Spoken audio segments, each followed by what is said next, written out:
त्यानंतर चीनची कुरघोडी सध्या पॅसिफिक महासागरात वाढताना दिसते आहे। चीननं आपलं तिसरं विमान एअरक्राफ्ट कॅरियर वॉरशिप तयार केलेलं आहे, जे इलेक्ट्रोमॅग्नेटिक तंत्रज्ञानानं सुसज्ज असल्याची युद्धनौका आहे, अमेरिकेशी तुलनात्मक आहे।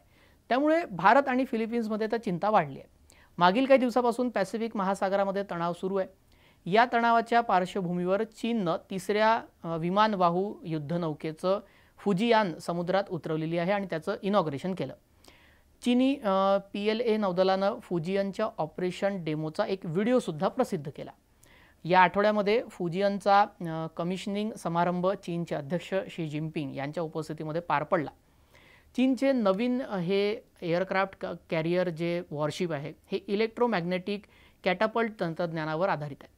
आतापर्यंत हे तंत्रज्ञान फक्त US जेरॉल्ड फोर्ड क्लास विमानवाहू जहाजांवर वापरलं जात होतं।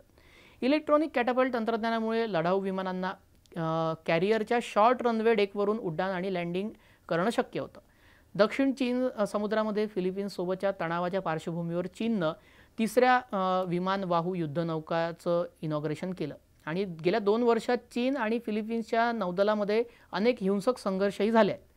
फिलिपिन्स अमेरिकेच्या चिथावणीवर चीनसोबत संघर्षाला चिथावणी देत आहे, असा हा चीनचा आरोप आहे। चीन दक्षिण चीन समुद्र आणि तायवानबाबतही अधिकाधिक आक्रमक होत चालला आहे। आता चीनच्या राष्ट्राध्यक्षांनी अमेरिकेला ते तायवानवर हल्ला करणार नाहीत असे आश्वासन दिल्याचा दावा ट्रम्प यांनी केलेला आहे। आता हिंद महासागरमध्ये देखील चीनच्या कुरघोड्या होतच असतात। या क्षेत्रामध्ये देखील चीनच्या हालचाली सातत्यानं वाढत असल्यानं चीनचा तिसरा हा एअरक्राफ्ट कॅरियर हा भारतासाठी चिंतेचं कारण ठरू शकतो। हिंद महासागरात चीनी युद्धनौका, सर्वेक्षण जहाजे आणि पाणबुड्या या वारंवार दिसतात। काही दिवसांपूर्वी भारतीय नौदलाचे उपप्रमुख संजय वात्स्यन यांनी सांगितलं की चीनी युद्धनौका हिंद महासागरात प्रवेश करण्यापासून ते बाहेर पडेपर्यंत बारकाईने त्याच्यावर पाळत ठेवली जाते। भारताकडे 2 एअरक्राफ्ट कॅरियर शिप्स आहेत।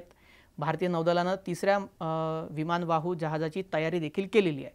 मात्र आता ही तयारी कधीपर्यंत पूर्ण होईल आणि या चीनच्या तिसऱ्या एअरक्राफ्ट कॅरियर शिपनं जगाचं टेन्शन कितपत वाढेल हे येत्या काळात स्पष्ट होईलच। याबाबत तुम्हाला काय वाटतं हे कमेंट करून आम्हाला नक्की सांगा आणि असेच ग्लोबल अपडेट पाहण्यासाठी न्यूज 18 लोकमतला सबस्क्राइब करायला विसरू नका।